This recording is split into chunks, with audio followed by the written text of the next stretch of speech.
Hi అండి, good morning. ఇది Sunday రోజు వ్లాగు. ఈ రోజంతా నేను ఏ పని చేశాను, అసలు నాకు ఈ రోజు ఎలా గడిచింది అనేది మీరు ఈ వీడియోలో చూడబోతున్నారు. ఇంకా మన ఛానల్ ఎవరైనా సబ్స్క్రైబ్ చేసుకోకపోతే సబ్స్క్రైబ్ చేసుకొని బెల్ ఐకాన్ని ఆన్లో పెట్టుకోండి.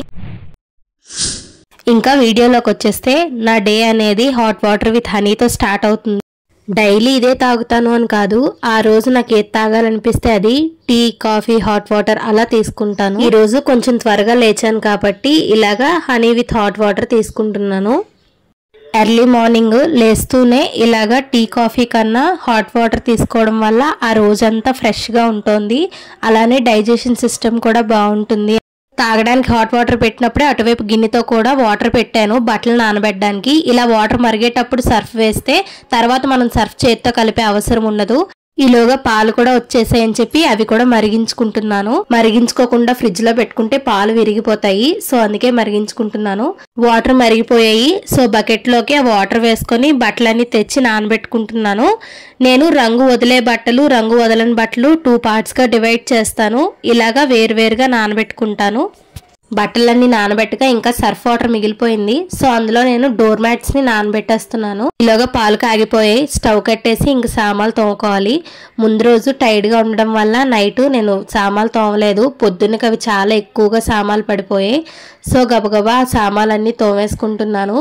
తర్వాత పాపవి ఫీడింగ్ బాటిల్స్ 2 నీట్గా తోముకొని ఉడికించుకోవాలి. పాపకి వాడే వస్తువులు నేను ఏవి కూడా నిర్లక్ష్యం చూపించను. మెడిసిన్ కానీ, తను వేసుకునే బట్టలు కానీ, అలానే ఫీడింగ్ బాటిల్స్ కానీ ఎన్నిసార్లు పాలు పడితే అన్నిసార్లు తోముకొని ఉడకపెడితే గానీ అది వాడను. ఈ బాటిల్తో నేను వాటర్ పట్టినా సరే తోముకొని బాయిల్ చేసుకుంటానండి బాటిల్. దానికి ఏమవుతుంది అని అస్సలు అనుకోకండి. చిన్నపిల్లలకి ఏ ప్రాబ్లం వచ్చినా మనకి చెప్పుకోలేరు, వాళ్ళతో పాటు మనం కూడా చాలా సఫర్ అవ్వాల్సి ఉంటుంది. అందుకని మీ ఇంట్లో పిల్లలుంటే ఎన్నిసార్లు వాటర్ పట్టినా, మిల్క్ పట్టినా తోమేసి పెట్టేయకుండా బాటిల్ క్లీన్ చేసి బాయిల్ చేశాకే వాళ్ళకి ఇవ్వండి. తర్వాత ఇలా శుభ్రంగా ఇల్లు తుడిచేసుకొని స్నానం చేసుకొని దేవుడికి దీపారాధన చేసేసుకుంటున్నాను. ముందు రోజు పెట్టిన పువ్వులన్నీ తీసేసి మళ్ళా ఫ్రెష్గా పువ్వులు పెట్టి దేవుడికి దీపం పెట్టుకుంటున్నాను. గంటలు కూర్చొని సెల నొక్కుకున్నా, లేదంటే సాంగ్స్ విన్నారా అని హ్యాపీనెస్ కానీ, ఆ ప్రశాంతత కానీ దేవుడికి ఇలా దీపం పెట్టి అగరబత్తి వెలిగించిన తర్వాత దాని నుండి వచ్చే ఫోమ్కి మైండ్ అంతా ప్రశాంతంగా ఉంటుంది. ఈలోగా బాటిల్స్ కూడా ఉడికిపోయాయి. నేను ఇక్కడ పాలకూర పప్పు చేస్తున్నాను. దానికోసం ఇలాగా ఆకుకూర అంతా కట్ చేసుకొని ఒకసారి బాగా కడుక్కుంటున్నాను. చాలా మంది చెప్తూ ఉంటారు కట్ చేసిన తర్వాత వాష్ చేయకూడదని. అదేంటో కట్ చేసిన తర్వాత వాష్ చేస్తేనే నాకు వాష్ చేసినట్టు అనిపిస్తుంది. ఒక గ్లాస్ పెసరపప్పు తీసుకొని కడిగిన తర్వాత ఈ కడుక్కున్న ఆకుకూర కూడా వేసుకొని 2 glasses ఆఫ్ వాటర్ కూడా వేసుకొని 2 drops ఆయిల్, కొంచెం పసుపు వేసి స్టవ్ మీద పెట్టుకుంటున్నాను.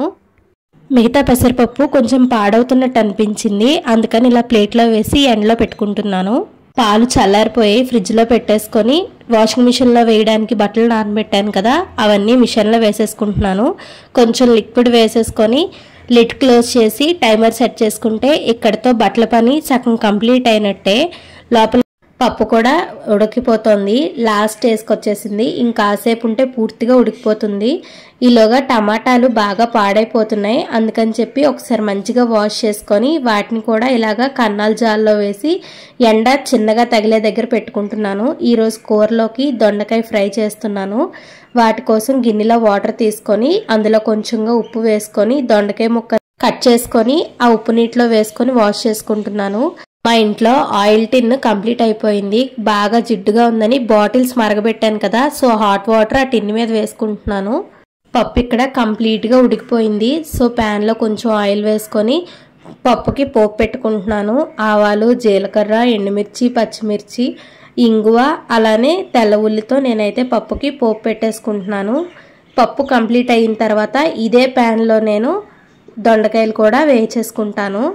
ఆ పాప ఇంకా నిద్ర లేవలేదు, తను లేచిన తర్వాత పని వేరేగా ఉంటుంది. అంతవరకు ఏదో పీస్ఫుల్గా ఇలా వెళ్తుంది.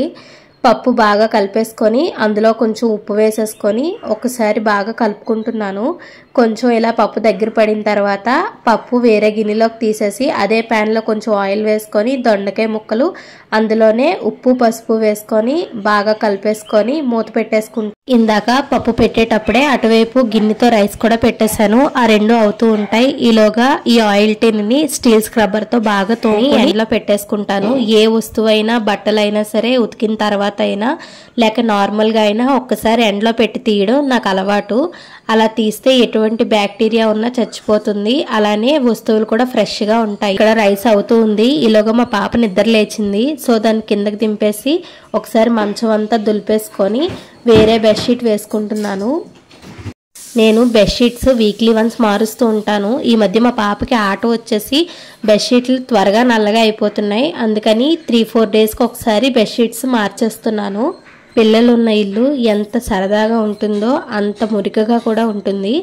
ఆ మురికి మా పాపకి ఎఫెక్ట్ అవ్వకూడదని ఎప్పటికప్పుడు ఎక్కడికక్కడ చూసినవన్నీ ఇలా నేను సర్దుతూనే ఉంటాను. దీన్ని చేదస్తామని మాత్రం అనుకోకండి. ఎందుకంటే పిల్లలకి బ్యాక్టీరియా వల్ల వచ్చే ప్రాబ్లమ్స్ కి సొల్యూషన్స్ వెతుక్కునే కన్నా అసలు ఆ బ్యాక్టీరియాని పిల్లల వరకు రాకుండా చూసుకోవడానికి సొల్యూషన్ వెతుక్కోవడం చాలా సింపుల్ అని నా ఒపీనియన్. ఇక్కడ అన్నం కూడా పూర్తిగా ఉడికిపోయింది. వార్చేసుకుంటే ఇంకా అన్నం కంప్లీట్ అయిపోయినట్టే. దొండకాయలు కూడా పూర్తిగా వేగిపోయాయి. ఒకసారి కారం వేసేసుకొని కలిపేసుకుంటే దొండకాయ కర్రీ కంప్లీట్ అయిపోయినట్టే. అంటే పూర్తిగా వంట కంప్లీట్ అయిపోయింది. అన్నం ఉడికే గ్యాప్ లో పాపకి స్నానం చేయించేశాను. ఇక్కడ దేవుడికి దండం పెట్టుకుంటోంది. దేవుడి మందిరం డోర్స్ ఇంకా తీసుకోవడం దానికి రాలేదు. మనం తీస్తే తన దండం పెట్టేసుకుంటోంది. స్నానం అయ్యాక ఎట్టి పరిస్థితుల్లో దేవుడికి దండం పెట్టుకుంటుంది. లేకపోతే మాకు పక్కన శ్రీనివాసుడి బొమ్మ ఉంది, దానికైనా దండం పెట్టుకుంటుంది కానీ స్కిప్ చేయదు. మా ఇంటి పక్కన రామాలయం ఉంది. అక్కడికి వెళ్ళి నేను మా పాప దర్శనం చేసుకుని వద్దాం అనుకొని పాపను రెడీ చేస్తున్నాను. ఏదేదో చెప్పేద్దాం అనుకుంటుంది, ఏవేవో చేసేయాలి అనుకుంటుంది, కానీ ఇంకా మాటలు రాదు. అందుకని అరుపుల ద్వారా సైకిల్ ద్వారా ఏదో తెలియజేసి అమ్మ నాన్న అక్క వచ్చిన రెండు పదాలతోనే పదే పదే చెప్తూ నన్ను తినేస్తుంటుంది. పాప పుట్టక ముందు నా లైఫ్ చాలా లోన్లీగా అనిపించేది. మా వారు బయటికి వెళ్ళిపోయిన తర్వాత సెల్తోనో టీవీతోనో కాలక్షేపం చేస్తూ ఉండేదాన్ని. ఒక్కసారి ఎప్పుడైతే పాప నా లైఫ్లోకి ఎంటర్ అయిందో ఇంక నన్ను నేనే మర్చిపోయాను. తింటున్నానా, ఉంటున్నానా, పడుకుంటున్నానా, అసలు ఇంకేమీ లేదని పాపే నా ప్రాణం పాప కోసం అన్నట్టు లైఫ్ అంతా దాంతోనే సరిపోతుంది. యాక్టివ్గా ఆడేసుకుంటుంది, అన్నీ బాగానే ఉంటాయి. ఒక్క ఫుడ్ విషయంలోనే చాలా అలరి పెట్టేస్తుంది. అదొక్కటే చాలా కోపం. ఒక్కొక్కసారి తిట్టేస్తూ ఉంటాను కూడా. తర్వాత నాకే అనిపిస్తుంది గరికపాటి గారు చెప్పినట్టు పిల్లలు అల్లరి చెయ్యాలి, చెయ్యకపోతే పిల్లలే కాదు అని. ఇంకొక విషయం చెప్పాలి, ఇప్పుడు డెంగ్యూ ఫీవర్ చాలా ఎక్కువగా విస్తరిస్తోంది. పిల్లలకి ఎక్కువగా అంటున్నారు. వీలైనంత వరకు పిల్లలకి కొబ్బరి నూనె బాగా రాయడానికి ట్రై చేయండి. కాళ్ళకి చేతులకి కొబ్బరి నూనె రాయడం వల్ల డెంగ్యూ ఫీవర్ నుండి మనం పిల్లల్ని నివారించే వాళ్ళం అవుతాము. మా ఫ్రెండ్స్ లో కూడా రీసెంట్ గా పిల్లలు పుట్టే వాళ్ళు ఉన్నారు. వాళ్ళకు కూడా ఉపయోగపడుతుందని చెప్తున్నాను. పిల్లలు ఎవరైనా సరేనండి, కాళ్ళకి చేతులకి కొబ్బరి నూనె వేయడం మాత్రం అస్సలు మర్చిపోకండి. నెగ్లెక్ట్ చేయకండి. ఓడోమస్ లాంటివి వాడద్దు. పాపని రెడీ చేసిన తర్వాత నేను రెడీ అయిపోతున్నాను. అదే ముందు నేను రెడీ అయ్యి మా పాపని వెనక్కి ఉంచానంటే నేను ఎక్కడికో బయటికి వెళ్ళిపోతున్నానేమో అనుకొని అస్సలు నన్ను రెడీ అవనివ్వదు. ఏడ్చేస్తుంది, అల్లరి పెట్టేస్తుంది, తను ఎక్కడ వదిలి నేను వెళ్ళిపోతాను అని. అందుకే తను నమ్మడానికి ముందు తనని రెడీ చేశాకే నేను రెడీ అవుతున్నాను. ఎవ్రీ సాటర్డే హెడ్ బాత్ చేసుకుంటాను. సండే వెంటనే ఆయిల్ పెట్టేస్తాను. ఒకవేళ సాటర్డే నేను హెడ్ బాత్ చేయకపోయినా సండే అనేది కొంచెమైనా ఆయిల్ పెట్టుకుంటాను. రోజు రోజుకి జుట్టు అంతా ఊడిపోతుంటేనే తెలుస్తోంది జుట్టు విలువ. ఉన్నంత వరకు చాలా నెగ్లెక్ట్ చేసేదాన్ని, అస్సలు పట్టించుకునేదాన్ని కాదు. ఇప్పుడు ఇలా ఊడిపోతుంటే విలువ తెలుస్తోంది. రెడీ అయిపోయాం. టెంపుల్కి వెళ్ళొచ్చి మిగతా వ్లాగ్ కంటిన్యూ చేస్తాను. వంట అంతా కంప్లీట్ అయ్యేసరికి 11:30 అయింది. అందుకే పాపకి ఫుడ్ కూడా పెట్టేస్తున్నాను. ఇంత త్వరగా పెడుతున్నాను అంటే మా పాప ఫుల్ డైట్ లో ఉంది. అంటే మార్నింగ్ తింటే మధ్యాహ్నం తిందు, మధ్యాహ్నం మార్నింగ్ తింటే నైట్ తిందు, అలా ఏదో 2 పూటలే తింటుంది. మార్నింగ్ బ్రేక్ఫాస్ట్ పెట్టే అవకాశం నాకు ఇవ్వలేదు. అందుకే మధ్యాహ్నం ఫుడ్ పెడుతున్నాను. అయినా 2 ముద్దలు వదిలేసి తినే 2 ముద్దలకి కాకులు, పిచ్చుకలు, కొంగలు అన్ని వచ్చి మా గుమ్మల్లో నించోవాలి అని నేను బాగా తెలిసే వాళ్ళకి తెలుస్తుంది. మా అత్తయ్య గారు లేరు, ఎక్స్పైర్ అయిపోయారని. వంట అయిపోయిన తర్వాత ఫస్ట్ ప్లేట్ లో అన్నం పెట్టి టెర్రస్ మీద ఆవిడ కోసం పెట్టడం మాకు ఆవిడకి పెట్టాకే మేము ఎవరైనా ఫుడ్ తీసుకుంటాం. మా పాపకు కూడా తినిపించేశాను. నెక్స్ట్ ఇంకా నా టర్న్. చేసుకున్న పాలకూర పప్పు, అలానే దొండకాయ ఫ్రై, కొంచెం ఆవకాయ వేసుకొని నేను అన్నం తిన్నా. నా లైఫ్ లో నిదానంగా కూర్చొని టీవీయో సెల్లో చూసుకుంటూ తినడం ఎప్పుడో పోయింది. మా పిల్ల నేను తినేటప్పుడే మోషన్ అనో యూరిన్ అనో ఎక్కడంటుందో అని ఫాస్ట్ గా తినేయడం అలవాటు అయిపోయింది. ఫైనల్ గా గడ్డ పెరుగు వేసుకొని నా లంచ్ ని కంప్లీట్ చేస్తున్నాను. మీలో ఎంతమందికి పెరుగులోని కానీ మజ్జిగలోని కానీ పప్పు నంచుకొని తినడం ఇష్టం? నాకైతే చాలా ఇష్టం. పాపని నిద్ర పూడ్చేశాను. ఇప్పుడు వెళ్ళి మిగతా పనులు చేయాలి. తను ఎక్కడ లేస్తుందో అని తను పడుకున్న డోర్ గడి పెట్టేసి ఉతికిన బట్టలన్నీ తీసుకెళ్లి టెర్రస్ మీద ఎండేసేస్తున్నాను. పని ఎప్పుడైతే ఎక్కువగా ఉంటుందో అప్పుడు నేను వాషింగ్ మిషన్లో వేసేస్తాను బట్టలు. పర్వాలేదు ఈరోజు పని చాలా తక్కువే ఉంది అన్నప్పుడు సేమ్ హాట్ వాటర్లో నానబెట్టేసి నేనే హ్యాండ్ వాష్ చేసేస్తాను. పని ఎక్కువగా ఉండేటప్పుడు మిషన్లో వేసే టైం నేను ఇంకో పని చేసుకోవడానికి ఉపయోగపడుతుంది. ఎందుకంటే పాప డిస్టర్బ్ అవ్వకుండా ఉండాలి. తనని పడుకోబెడితే కానీ నాకు ఏ పనులు అవ్వవు. తను పడుకోవాలి అంటే సౌండ్ లేకుండా ఉండాలి. సో నేను అది ఆ టైం అడ్జస్ట్ చేసుకుంటూ ఉంటాను. చాలా నిదానంగా శబ్దం లేకుండా పనులు చేసుకుంటాను. అలానే చాలా ఫాస్ట్గా చేసుకుంటాను. నేను బట్టలు ఆరేసుకొని వచ్చేసిన తర్వాత నేను తినగా మిగిలిన లెఫ్ట్ ఓవర్ ఫుడ్ అంతటిని చిన్న చిన్న గిన్నెల్లో తీసేసుకొని ఏవైతే వండుకున్నానో ఆ గిన్నెల్ని తోమేసుకుంటాను. మేము ఏ పూటకు ఆ పూటే వండుకోవడానికి ట్రై చేస్తాము. ఎందుకంటే మా మామయ్య గారు మధ్యాహ్నంవి అలా తినడానికి ఇష్టపడరు. సో పొద్దున్న వేరేగా నైట్ వేరేగా తప్పనిసరి పరిస్థితుల్లో ఎలాగా చేయను, ఉన్నప్పుడు మాత్రం చేసేస్తాను. అది అయిన తర్వాత డిష్ వాష్ లిక్విడ్స్ కానీ అలానే ఫ్లోర్ క్లీనింగ్స్ కానీ సర్ఫ్ సోపు ఏ ఉన్నా సరే కార్డ్బోర్డ్ బాక్స్లో పెట్టేసుకొని ఒక కబోర్డ్లో పెట్టేసుకుంటాను. అన్నీ ఒక దగ్గర ఉంటాయి కదా. నెక్స్ట్ ఇంకా ఫ్రిడ్జ్ క్లీనింగ్ చేయాలి. ఇందాక టమాటాలు కడిగి ఎండబెట్టుకున్నాను కదా, ఆ టమాటాలనే సర్దుకుంటున్నాను. గట్టిగా ఉన్న టమాటాలన్నీ కిందకి, మెత్తగా ఉన్న టమాటాలన్నీ పైకి పెట్టుకుంటున్నాను. ఈ రోజు ఒక టిప్ చెప్తాను. ఫ్రిడ్జ్ ఎక్కువగా స్మెల్ వస్తుంది అన్నప్పుడు ఒక నిమ్మకాయని రెండుగా కట్ చేసుకొని లవంగాలు వీడియోలో చూపిస్తున్న విధంగా నిమ్మకాయల్లో పెట్టుకోవాలి. లవంగాల్ని ఇలాగా వీడియోలో చూపిస్తున్న విధంగా నిమ్మకాయలకు పెట్టుకొని ఫ్రిడ్జ్లో మూలకు పెట్టుకుంటే ఫ్రిడ్జ్ ఎప్పుడు క్లీన్గా ఉంటుంది. అలానే ఎటువంటి బ్యాడ్ స్మెల్ కూడా లేకుండా ఉంటుంది. ఫ్రిడ్జ్ ఓపెన్ చేసి ఇప్పుడు కట్ చేసుకున్న నిమ్మకాయలు ఫ్రిడ్జ్లో ఈ మూలకొకటి ఆ మూలకొకటి పెట్టుకుంటున్నాను. ఇలా పెట్టుకోవడం వల్ల ఫ్రిడ్జ్ ఓపెన్ చేసిన వెంటనే మంచి స్మెల్ వస్తుంది, బ్యాడ్ స్మెల్ రాకుండా. ఇలాంటి చిన్న చిన్న టిప్స్తో పాటు నేను 10 డేస్కి ఒకసారి నా ఫ్రిడ్జ్ డీప్ క్లీన్ చేసుకుంటాను. అలానే ఫ్రిడ్జ్లో బ్యాడ్ స్మెల్ వచ్చే ఐటమ్స్ ఏవి ఉంచడానికి ఇష్టపడను. ఈ పని అంతా కంప్లీట్ అయ్యేసరికి ఈవినింగ్ 4 అయింది. మా పాప కూడా నిద్ర లేచింది. ఇప్పుడు ఇంటికి మాప్ పెట్టుకోవాలి. ముందు నేను నార్మల్ వాటర్తో మాప్ 2-3 సార్లు పెడతాను. అలా పెట్టడం వల్ల ఇంట్లో ఉన్న మురికంతా మాప్కి అంటుతుంది. అలానే వాటర్ కూడా మురికి అవుతాయి. వాటిని వంపేసి మళ్ళీ ఫ్రెష్గా వాటర్ పట్టుకొని అలానే మాప్ కూడా ఒకసారి బాగా తడిపేసుకొని ఇప్పుడు ఫ్రెష్గా పట్టుకున్న వాటర్లోని డెటాలు అలానే ఫినాయిల్ సొల్యూషన్స్ వేసుకొని ఒకసారి బాగా మిక్స్ చేసుకొని మళ్ళీ మాప్ పెట్టుకుంటాను. పాత డోర్ మ్యాట్స్ వాష్ చేసేసాను కదా, అందుకని ఇప్పుడు ఫ్రెష్గా ఉతుక్కున్న డోర్ మ్యాట్స్ని వేసుకుంటున్నాను. ఎప్పుడు 2 సెట్స్ మెయింటైన్ చేస్తాను. ఒక సెట్ వాష్ అయిన తర్వాత ఇంకో సెట్ యూస్ చేస్తాను.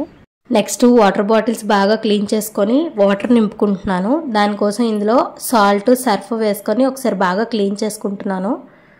వీడియో కొంచెం అటు ఇటుగా ఉన్నా సరే ఏమీ అనుకోవద్దు. నా మొబైల్ రీసెంట్గా తీసుకున్న విషయం అందరికీ తెలిసిందే. అయినా సరే చాలా త్వరగా హీట్ ఎక్కిపోతుంది, అలానే హ్యాంగ్ అయిపోతుంది. దానివల్ల వీడియో ఎడిటింగ్ కూడా నాకు చాలా ఇబ్బంది అయ్యింది. ఒకసారి షోరూమ్కి తీసుకెళ్ళాలి అనుకుంటున్నాను కూడా. అన్ని బాటిల్స్ ఒకసారి క్లీన్ చేసేసుకొని నింపేసుకున్న తర్వాత ఫ్రిడ్జ్లో పెట్టేసుకుంటున్నాను. ఎవరైనా కొత్తగా బాటిల్స్ తీసుకోవాలనుకుంటే స్టీల్ బాటిల్స్ తీసుకోండి. ప్లాస్టిక్ హెల్త్కి అస్సలు మంచిది కాదు. ఫ్రిడ్జ్ క్లీన్ చేసుకున్న తర్వాత చూసారా మిలమలా మెరిసిపోతుంది. ఇక్కడితో ఫ్రిడ్జ్ పని వాటర్ పని కంప్లీట్ అయ్యి నెక్స్ట్ రాగి బిందె తోముకుంటున్నాను. ఈ మధ్య రాగి బిందెలో వాటరే తాగుతున్నాం. ఈ 2-3 డేస్ బట్టి బాగా ఎండగా ఉందని చెప్పి మళ్ళీ బాటిల్స్ పెట్టాను. ఫస్ట్ ఒక కప్పులోని కొంచెంగా ఉప్పు అలానే వెనిగర్ కూడా తీసుకొని ఆ రెండింటిని మిక్స్ చేసి రాగి వస్తువులు తోముకోండి. చూసారా ఎంత బాగా క్లీన్ అయిపోతుందో. నేను ఈ షార్ట్ ఆల్రెడీ నిన్న అప్లోడ్ చేశాను. అందులో క్లియర్గా చెప్పాను. ఆ లింక్ అనేది నేను డిస్క్రిప్షన్లో ఇస్తాను. చూడని వాళ్ళు ఒకసారి వెళ్ళి చూడండి. చాలామందికి వీడియోలో డిస్క్రిప్షన్ అంటే తెలియదు అనుకుంటా. అక్కడ మన ఛానల్ నేమ్ కిందన మోర్ అనే ఆప్షన్ ఉంటుంది. దాని మీద క్లిక్ చేస్తే డిస్క్రిప్షన్ బాక్స్ ఓపెన్ అవుతుంది. తెలియని వాళ్ళకి చెప్పాను, తెలిసిన వాళ్ళు తెలియదా అని కామెంట్ చేయకండి. రాగి బింది రాగి గ్లాసు తోముకున్న తర్వాత ఇలాగ మా ఇంట్లో ఉన్న దువ్వెనలన్నీ ఒకసారి బ్రష్ పెట్టి క్లీన్ చేసుకుంటున్నాను. సింపులేనండి. బ్రష్ ని మనం వాడే డిష్ వాష్ లిక్విడ్ లో గానీ సోప్ లో గానీ ఒకసారి డిప్ చేసి దువ్వెల మీద బ్రష్ పెట్టి ఇలా క్లీన్ చేసేసుకోవడమే చాలా బాగా క్లీన్ అవుతుంది. ఇదిగోండి నీట్ గా ఉన్నాయి కదా. ఇప్పుడు టైము 5:30 అయ్యింది. ఇంకా మా పాపతో కాసేపు ఆడుకుంటున్నాను. ఇది మా టైం అనమాట. ఎంత పని ఉన్నా సరే హాఫ్ అన్ అవర్ నేను మా పాపకి ఇచ్చేస్తాను.